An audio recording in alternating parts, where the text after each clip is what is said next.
Maajid, you're the only one amongst us who spent a large portion of your life not believing in Enlightenment values. Why? So in a sense, I think, hi everyone. In a sense, I think you're asking me to steel man the case for Islamism. Yes. So that we know what the weak points are to... Maajid, your mic looks slightly off. Is that here? Yeah, is that better? Quiet? Okay, there. yeah, all right. So, okay, hello everyone, start again. In a sense, Josh, I think what I'm hearing you do is ask me to steel man Islamism so that we know where the weaknesses are for Western Enlightenment values, so we know what we have to defend because we, by me steel manning Islamism, know what's coming under attack. And that would be, I suppose, the purpose of this exercise. So I will steel man Islamism with the caveat that everyone understands here that I haven't decided to renege on my... And just for people who aren't up with the jargon, just remind them what... Get a video of you. This is, just remind people what steel manning means. Right, so the best way to build, to respond to your adversary's case is to actually respond to what they are saying rather than respond to what you are imputing that they are saying. If you impute that somebody is saying something they are not, it's called a straw man.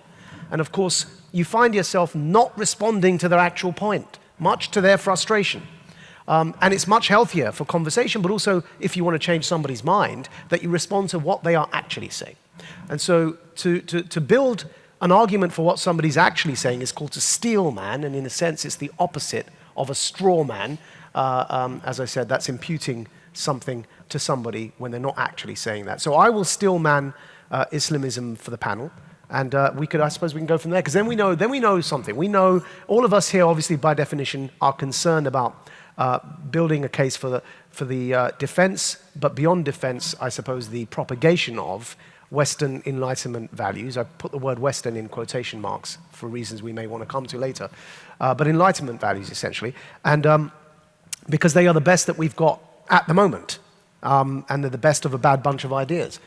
I think Bret will come in at some stage to talk about why there's some weaknesses there, but we need to know where they're being attacked, and we need to know where the blind spots are. So let me start with this. If you look at the notion that we in the West genuinely and sincerely, as societies, but especially as governments, care for liberal, secular, democratic values, that is actually quite easy to attack. I could actually still do it today.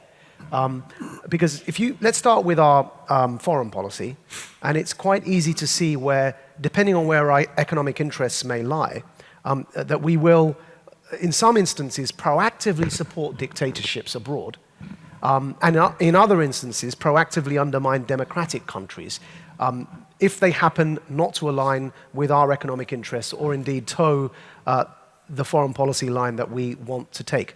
And there are clear historic examples of that, but the contemporary examples, that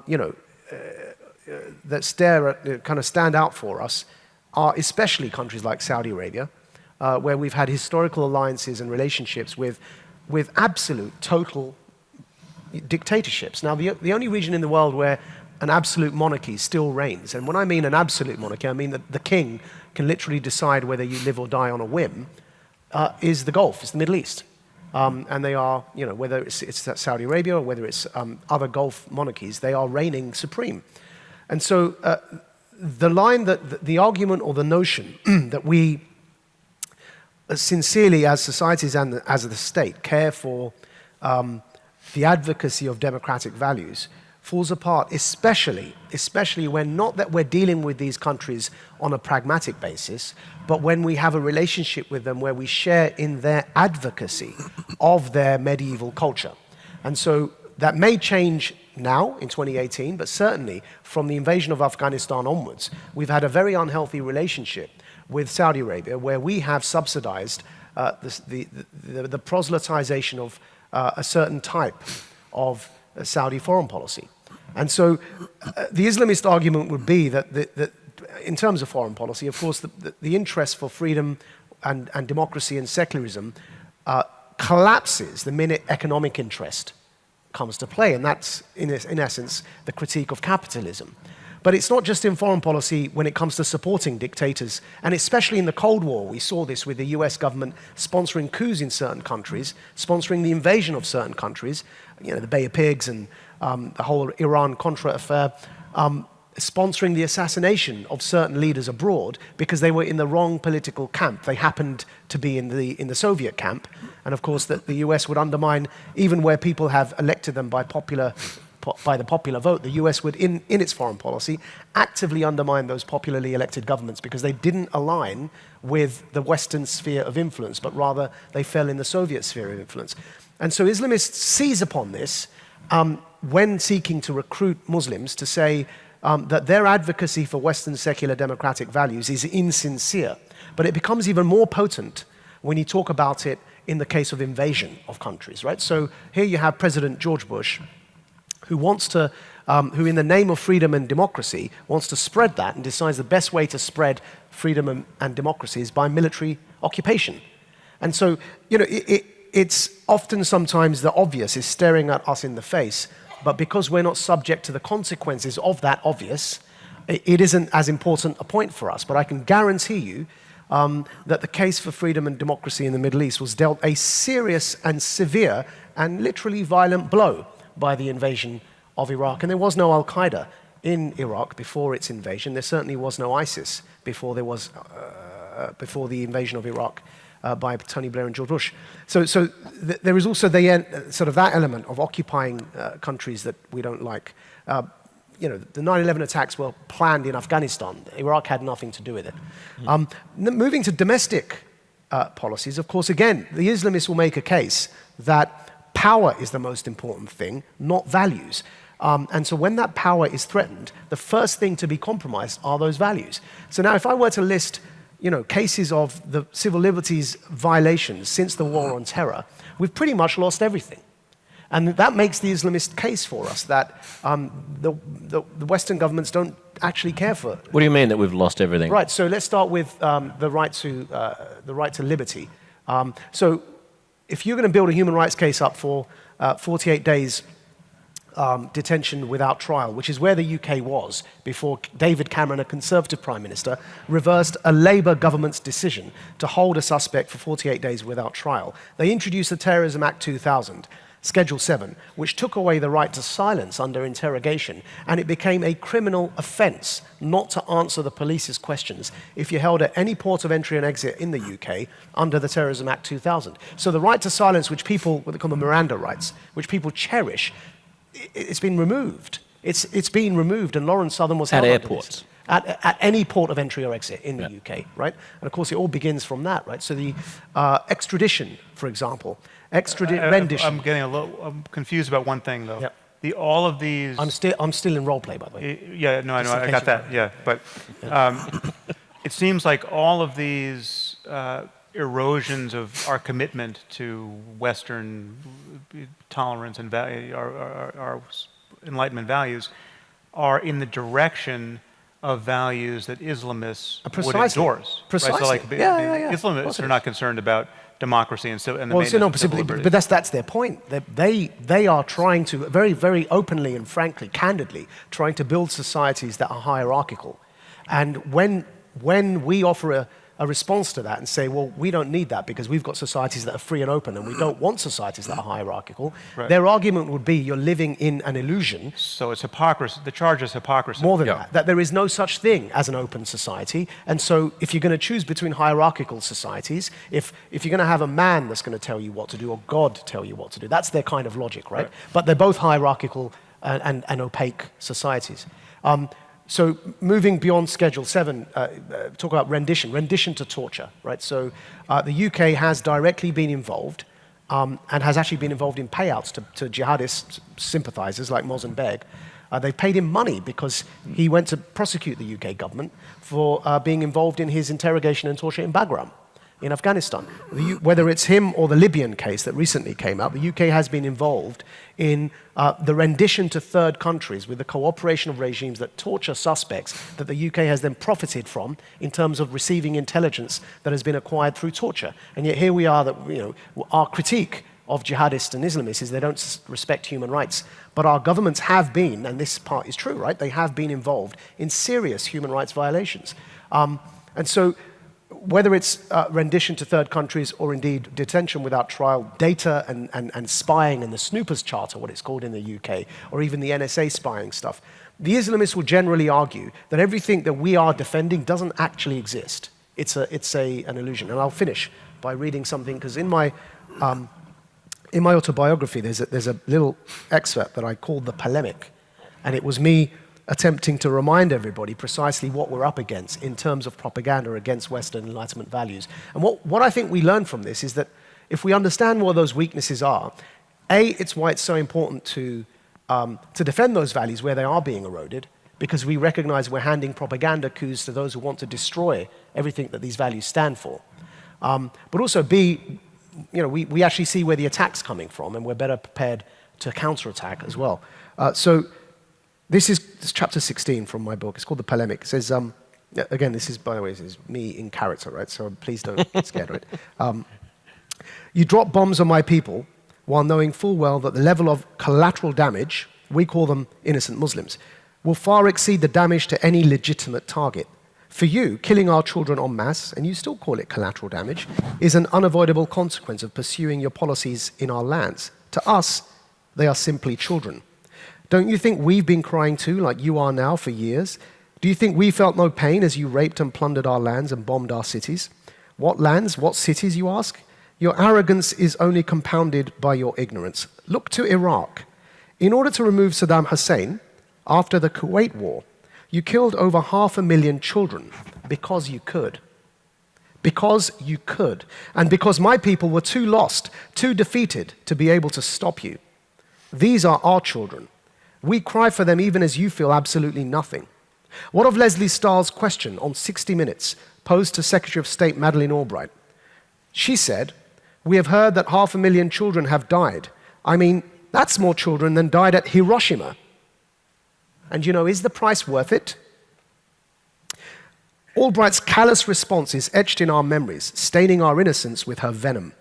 She said, "I think it is a very hard choice, but we think the price is worth it." And you wonder why we're so angry? You wonder even now why, after all these years, as we speak these words, we are consumed with rage? The price of killing 500,000 children with your depleted uranium bombs is worth pursuing, but woe be to us if we ever strike back. In your world, Albright's interview was barely mentioned. A Dow Jones search of mainstream news sources after the attack turned up only one reference to the interview in an Orange County newspaper. But in our world, in the hell we live in, this is major news. We will not forget our dead just because you have no feelings. Is killing innocent civilians justified only for your own foreign policy interests?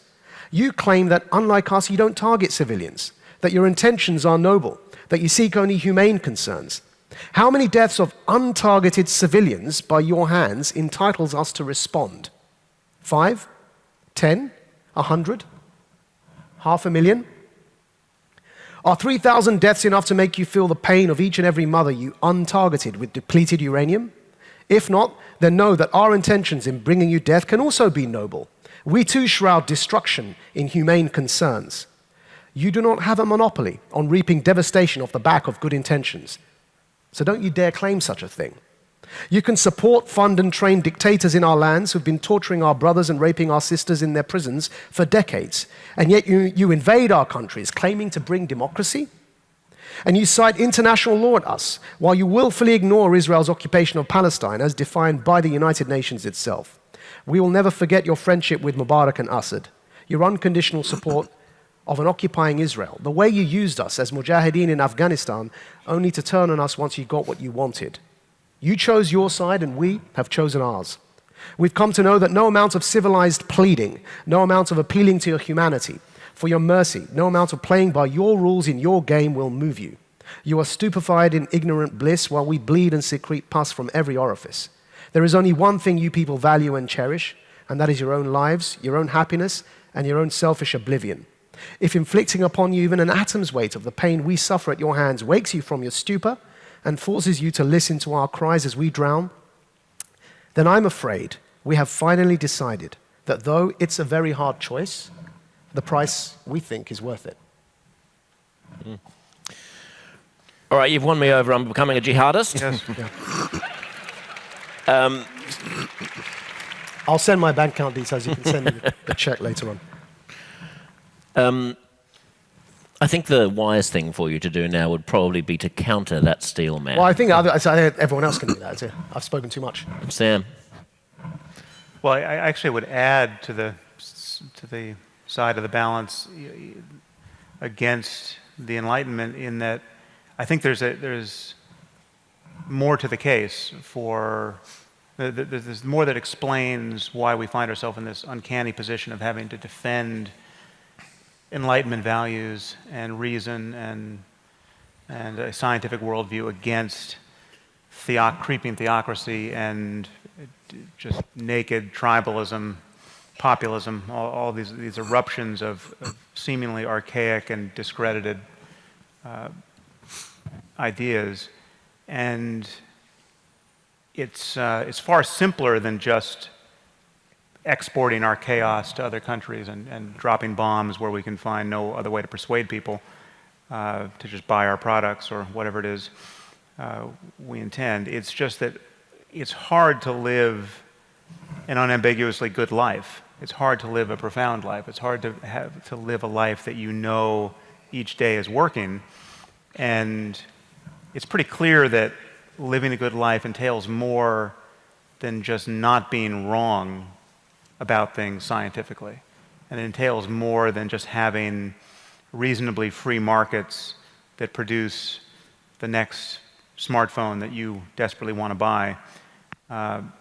And so it's on the problem of what it means to live a good life that these kind of ancient worldviews continue to market themselves as the only game in town. I mean, so religions of all kinds, but there's something uniquely captivating about Islam in this regard because it really is the whole package in terms of its egalitarianism, it's the kind of the swiftness with which you can be indoctrinated into it, the fact that if you are kind of on the high testosterone side of things, it offers a militant and James Bondian adventure if you want to go and fight for the one true faith.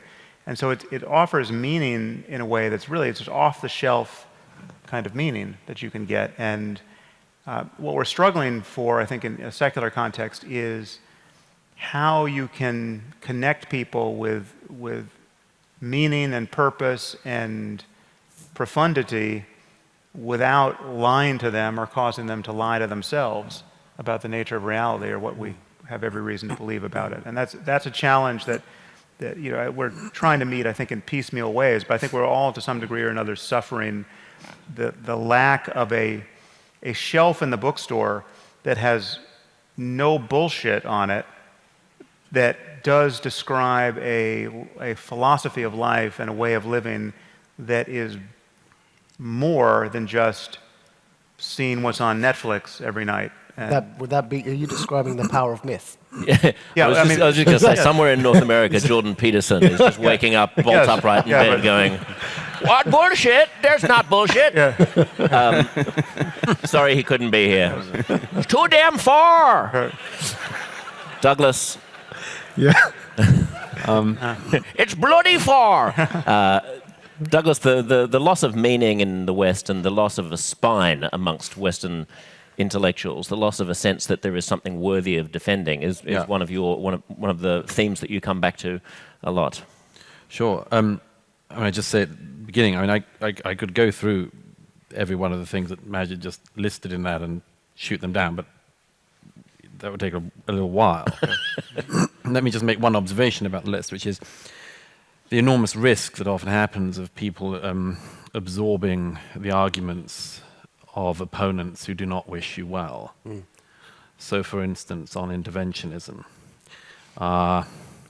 you never hear, in fact, I've said this to Maajid before, but I've never heard anyone from the Islamic world say, thank God for NATO. Yeah. But they should. But by And the they way, should- I'd hang on. spend the rest of my book debunking these, Sure. just for everyone's, there's a, But they I are debunked. mean, they shouldn't. The reason I mention this is for the selective historical reasons which we in the West are at risk of imbibing.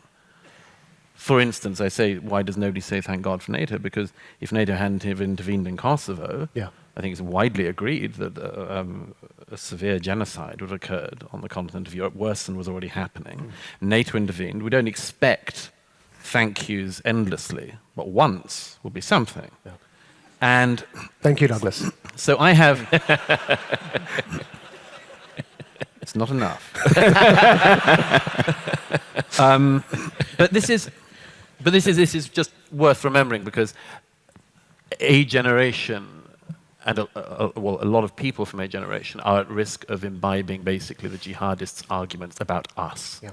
And I just put that out there at the beginning. The second thing I'd just say quickly is, I mean, the fascinating thing now about looking at back, for instance, intervention in Afghanistan, is that, it's one of the great fallacies of history which we're always vulnerable to, which is to think that everyone knew in the past what we know now. And, until the 1980s, the major threat to countries like ours was global communism, the Soviet expansionism. We saw it as a major threat. And anyone who doubts that just has to say that, I mean, if up until, I've often thought of this, until as late as basically the 10th of September 2001, if you said, in the early years of the 21st century, politicians, journalists, public intellectuals and others are going to spend years talking about Islam. Say, what?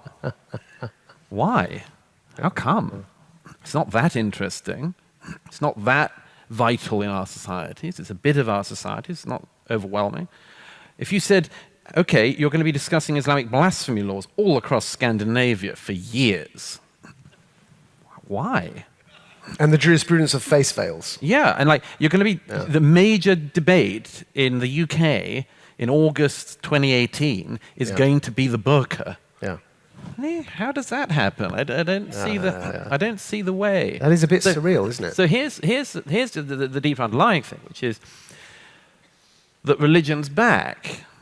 And most people in the West don't know how to talk about it or think about it. And I've just got this endless concern about this matter because I've had this conversation, as I think a lot of other people here have, for years with politicians and others, and they still don't understand the nature of this. And I just give you one example quickly. A little while ago, I was speaking to a TV producer who came over to me at a party somewhere and said, it was at the height of ISIS, and she said, what do ISIS want, Douglas?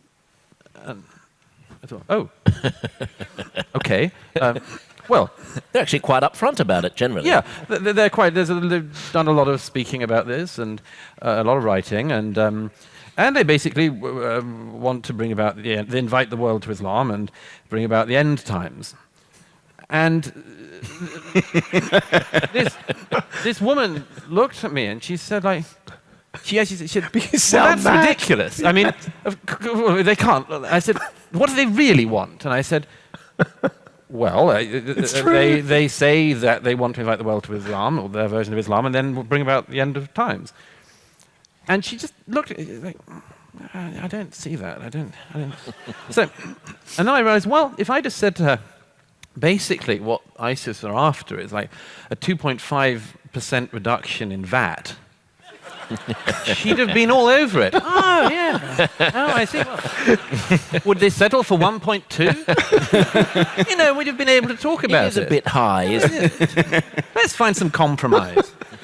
But she had no idea. And that for me, in a nutshell, is one of the things, one of the many things we're walking through at the moment is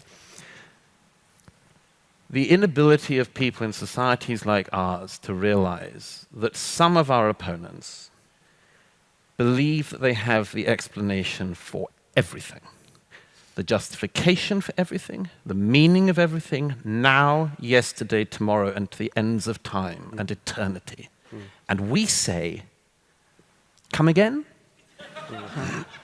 At the very least, we have to educate ourselves about this. But this is, I don't want to... Yeah, they're ideologues. But Bret Weinstein, Douglas just said that we're up against religion. Religion's making a comeback. But in the grand sweeping kind of arc of the challenges that we currently face, it ain't just religion that's the only source of unreason.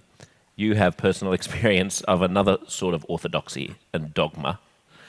Can you expand this conversation from religion specifically to other ways in which groupthink and tribalism are posing a threat to Enlightenment values? Yeah, I'm glad you raised it. I was sitting here thinking this is amazing that we're talking about why the Enlightenment is on the ropes and the only thing on the table is the Islamic threat to the Enlightenment, when in fact there's this whole other part of it that in the West is quite live, especially within the academy, where people have begun to feel sophisticated, arguing against the mechanisms of the Enlightenment, the scientific method itself, the values of the Enlightenment, and you don't really imagine that people you could imagine that people are a little bit deaf to what those values are and how they work, but it's a little hard to imagine that people would actually explicitly argue against them until you've faced it. And I have faced it. I've brought up the Enlightenment and said these values needed protecting, and I've been told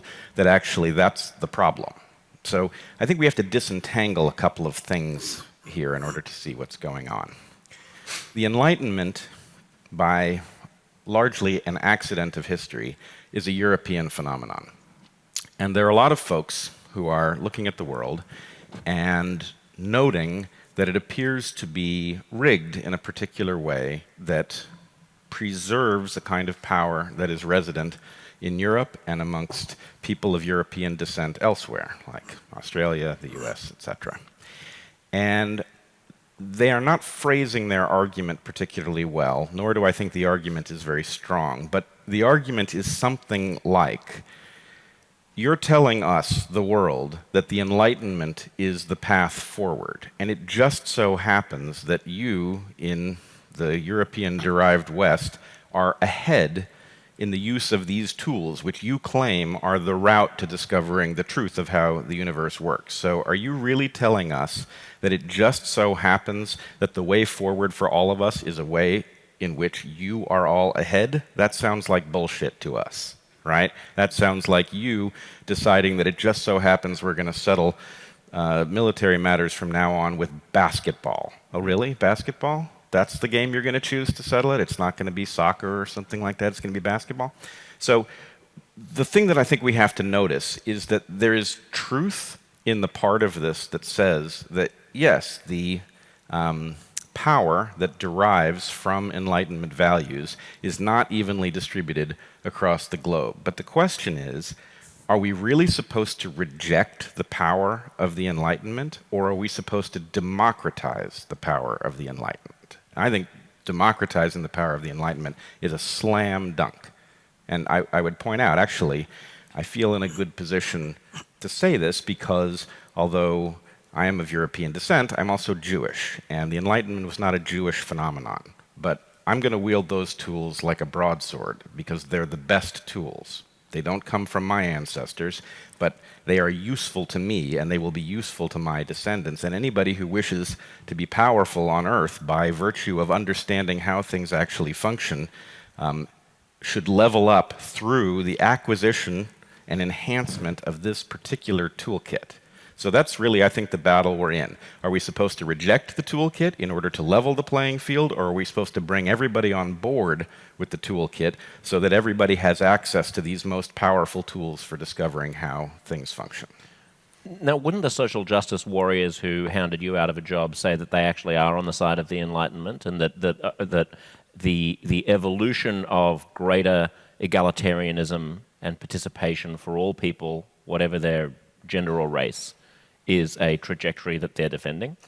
I would have thought that that's what they would say, but they literally said the opposite. And it's honestly the most stunning thing to face people who would stare down the Enlightenment and claim that, in fact, it's a kind of fraud, that really the whole idea that the Enlightenment is a key to insight is a rationalization for the naked wielding of power, that it's not really insight at all, that the arguments that are powerful in science are really just power arguments. They're not arguments about truth or mechanism or anything like that. So, yeah, before I had had these conversations myself, I would have said exactly what you conjectured. But I want to having confirm had that. them, They have jumped the shark. Yeah. So just recently, about a month ago in the UK, there was a clickbait TV interview between Piers Morgan and somebody whose name I can't remember.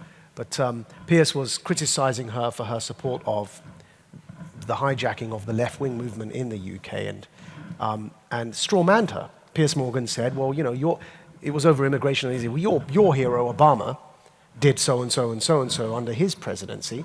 And she responded with these very words. She said, Obama's not my hero. I'm literally a communist, you idiot. Now, what happened next was the clip went viral. People started cheering as if that was a great response, that she shut up Piers Morgan, who is in need of shutting up on many an occasion, but not by proudly announcing you're a communist. Now, that's what's happened, right? So they've jumped the shark. She didn't try and argue a defense of Enlightenment values against his position. Yeah. And taken a pro-immigration position from an egalitarian perspective. Oh. She basically ditched all of that, said she was a communist. What happened next fascinated me even more. There's a magazine, what was it? What's that magazine she was featured in? It was Teen Vogue. One of you may have missed it. or was it Ella? Ella magazine? No, Teen Vogue. I assure you, I bought both. Right.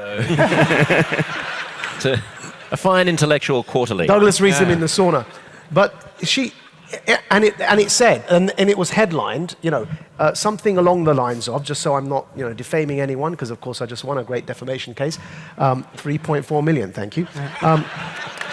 It was it said something along the lines of, hero who shut up Piers Morgan, by quipping that she is literally a communist, as if that was a good thing. And that magazine was printed in D.C. The journalist who wrote it was in Washington, D.C. The moral frivolity of deciding to forget the Gulag in order to win a point of Piers frigging Morgan is a real disgrace. Anyhow, look, where to... one other thought very quickly to back up what Bret just said. I mean, look, there are people on college campuses now in the US. There was one again recently that described facts as European-centric as an idea. They're like, facts are like something we've got to fight against because of where they come from. I mean, their oppressive nature. The funny thing is that the guy who says that the most is the President of the United States, who that person probably doesn't like very much. Yeah, but they mirror each other in many ways. Yeah. Eric, you're a scientist. What do you make of this? Well, I mean, the whole thing's absolutely fascinating. To me, we've reached some point of decadence and exhaustion that we were not expecting. And I think we had thought that the Enlightenment was very well embedded in many of these societies, and we now find that it's sort of like down to a handful of people whose names we can reel off, who are willing to defend it in an environment where every time you stand up to defend this thing, you find yourself in a world of hurt. And we're not exactly up against the intellectual A-team either. So, can you just unpack what you mean when you say that you stand up to defend it and you find yourself in a world of hurt? Well, if I say, there was a tweet the other day from Planned Parenthood of Kentucky, which made a very interesting biological observation. I'm not sure if it was peer-reviewed or not, but it said, some men have a uterus 15 times. Some men have a uterus, because apparently things become more true as you perseverate. It was peer-reviewed in Teen Vogue. Well, yeah. And I think my response was, either you're referring to persistent Mullerian duct syndrome, in which case this is not how we discuss science, or you're just eating a box of multicolored crayons hoping to shit a rainbow. And I can't tell you how much you know what they meant. So, no, I don't fully know what they mean. I think what you're telling me that they mean is that this would be a really good place to lie about things in a particular way that's kind. And I do think that that's important. There are load-bearing fictions. In America, it's very important, one man, one vote. But why is it that Wyoming has 2 senators and, Two people. What? It's 2 people and 2 senators. Yeah. Right. So, the whole thing is prima facie insane, right? If you think about it as contract bridge, The Enlightenment gets into trouble by extolling its own virtues, like one man, one vote, and all men are created equal, and then everything is honored in the breach. And so people who get really angry about these sort of hypocrisies get very, very angry. So let's define something called Enlightenment plus. Like, you get the Enlightenment, which is all the good stuff, and then you get like the Dulles brothers and Kermit Roosevelt trying to destabilize Iran, and COINTELPRO in America assassinating Fred Hampton in his bed, and driving Jean Seberg to miscarry and commit suicide just because she was a supporter of radical black rights in the 60s. We've done a lot of bad things, and we've extolled these virtues in a way that many of us find absolutely exhausting. Now, what's interesting to me about Maajid's description is that, and this is something I don't think we've discussed before, but Bret and my family had a spy sent against it in the 1950s by our government. And the response to that is not, okay, well, the Enlightenment's off. This is, we're going to declare a Jewish jihad from the left wing for this patently unethical behavior.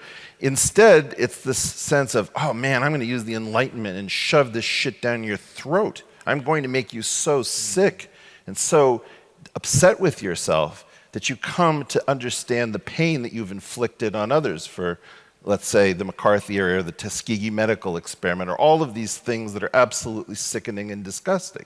So the key question... You just made the point. It's only by reference to the Enlightenment, the values of the Enlightenment, that those violations of the values are problematic and are evidence of hypocrisy. Well, I think you're holding yourself to the standard that is being violated. And this is being weaponized against Enlightenment cultures by people who don't share those values. So very, very cynically, I mean, it is analogous to the use of human shields. It's like the people who will use human shields know that the people they're fighting care about so-called collateral damage, and it's an asymmetric moral contest. Yes, but I would say that when you have 1.6 billion people, you can afford all sorts of exotic strategies like sending suicide bombers. When you're down to your last 20 million or whatever it is that we Jews have, you're thinking like, hey, this Enlightenment looks like some pretty heavy weaponry. We should figure out how to wield it and take it away from the Scots, because I think this is our day, right? So I think it's very important to understand that there's a contract bridge element where you make a bid and then you fall short of the bid, and that embitters and angers people. But what I'm concerned about in this discussion is that somehow we're tired. We're just so exhausted. And you look at Islam, and man, Islam is muscular. Russia looks muscular. China looks muscular. Well, that's the thing, is that anything looks muscular in the compare it, clearly. I mean, you have a photo online posted yesterday with your midriff showing. So. Yeah. Hello, Sydney. Yeah. I think there's an important point to make here, which is that I think that there is a danger we have conversations at different paces. I do want to get this point out of the way so it's clear that when Douglas and I speak, and it became apparent when you brought the left in, which clearly we have that challenge with Corbyn's Labour Party in the UK as well, but the most pressing challenge we have in Europe is jihadism. And often when we speak, we're speaking to a reality in Europe. There's a lived experience. I walk down the streets especially when ISIS were in power, and I'm sure Douglas does as well, looking over my shoulder in case somebody's going to slit my throat. I was told not to appear in public for a year by the police. Yeah. So there's a danger that when we speak, we're speaking to a specific reality, but our words are going around the world, and that is in danger of being misinterpreted as an overemphasis on Islam, right? And so, just a quick example. Muslims in America, when surveyed, are more pro-gay marriage than their Christian evangelical counterparts, when surveyed. Muslims in Britain, when surveyed, are 53% in favor of criminalizing being gay. Now, this is the latest survey from 2016, right? And the one from America was from 2017. So when Douglas and I speak, we're speaking to a reality where 53% of my co-religionists want to ban his existence.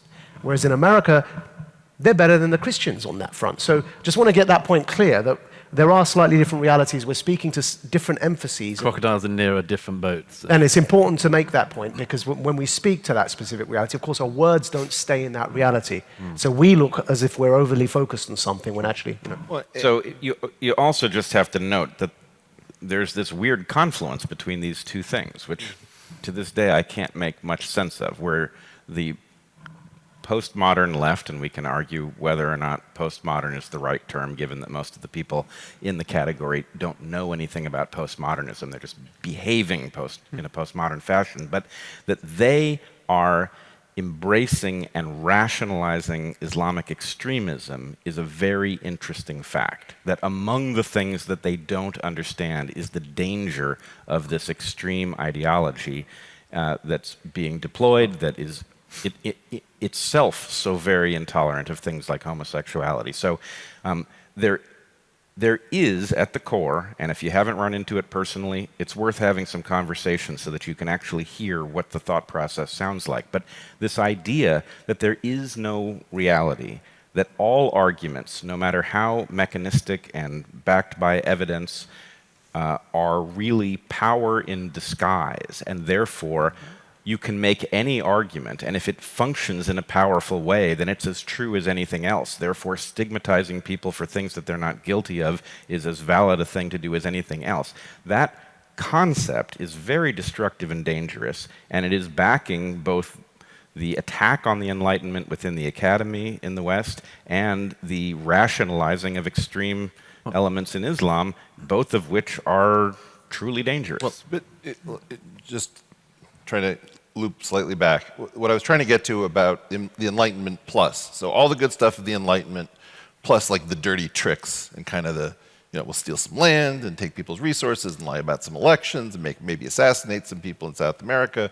All that kind of stuff. The whole point is to get rid of as much plus as possible. And I don't think it's possible to get rid of all of the Enlightenment plus stuff that doesn't actually make us feel good. I mean, I think it's very important to start dealing in adult level fictions. If you're going to have a state is going to have to do bad things or it's not, I think it becomes self-extinguishing. Yes. And I think that for some reason, it's time to tell the kids that the tooth fairy is actually mom and dad. And that's very terrifying to people, right? We don't have one man, one vote. We don't actually have a perfect system of, the 12 people can figure out who's guilty and who's innocent. There's so much that just doesn't actually work. But it does work better. It works okay. And it works okay. And if we could be a little bit less childish about extolling the virtues of the Enlightenment, I think we could advance the Enlightenment a great deal more. Because I think the embittering and invidious aspect of this is, when we wax rhapsodic about the Enlightenment, like, well, I've accumulated all of this wealth only by virtue of my ability to work the Enlightenment, and somebody else says, well, you did take our resources.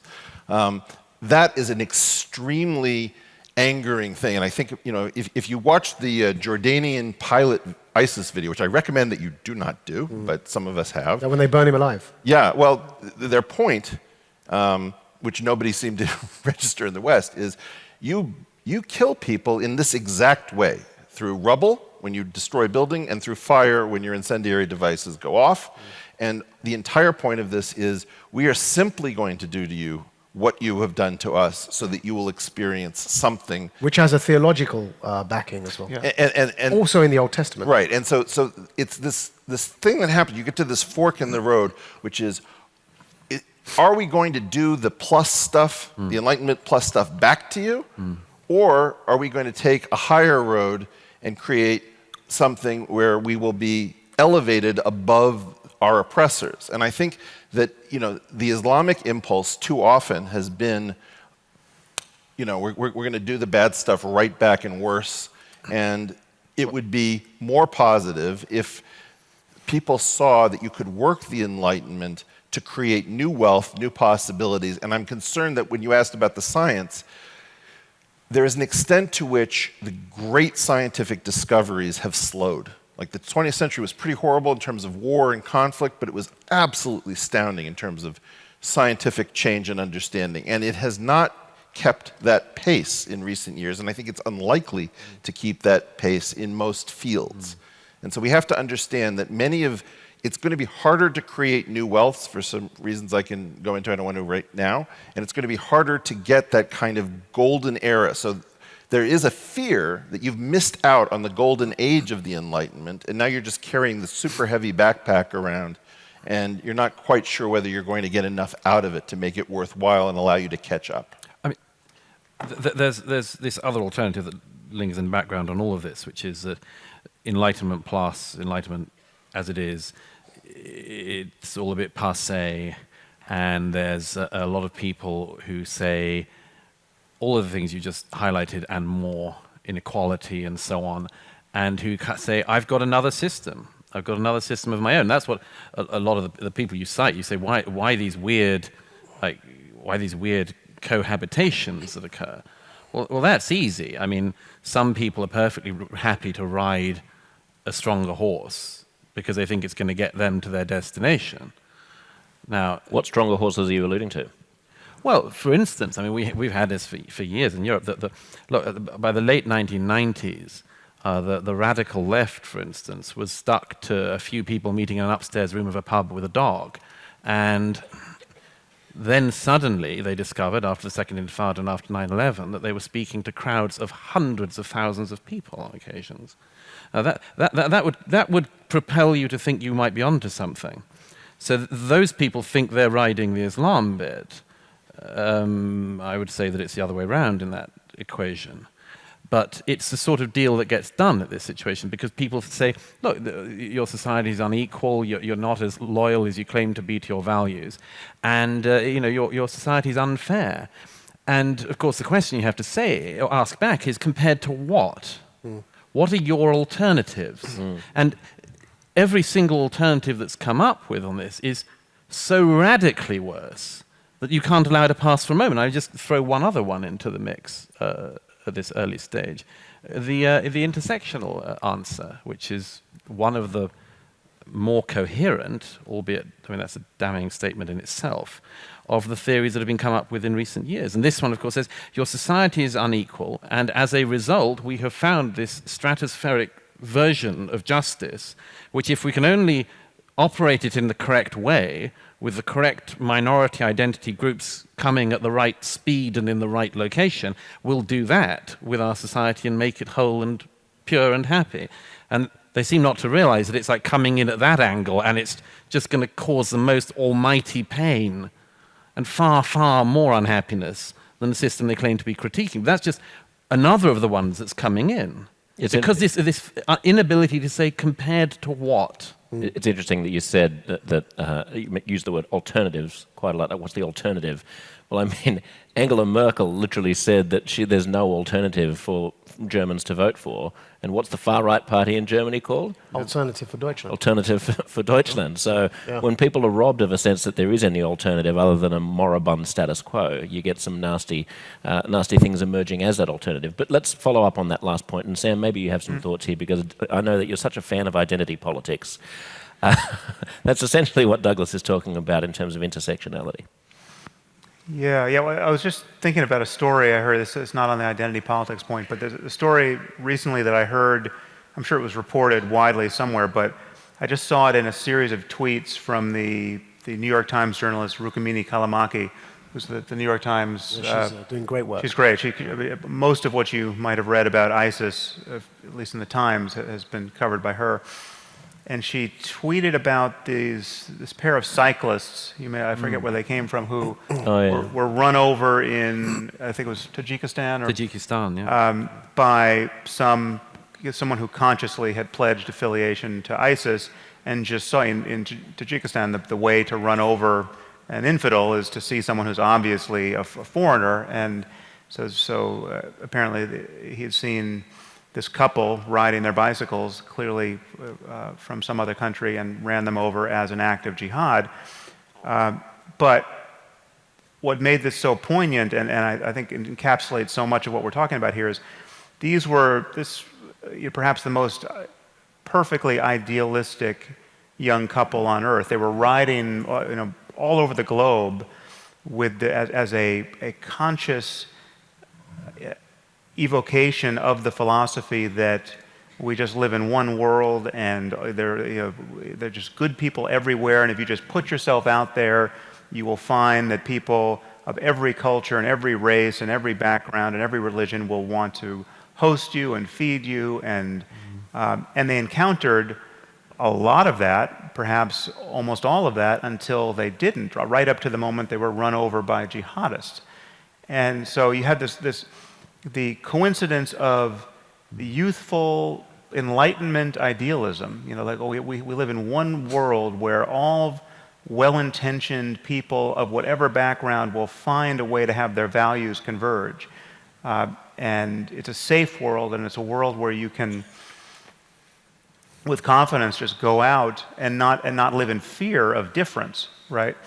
And all the while, they are putting themselves in a circumstance that's tailor-made to have their idealism shattered by, most horribly, not human evil, but bad ideas that are indistinguishable from the worst of human evil.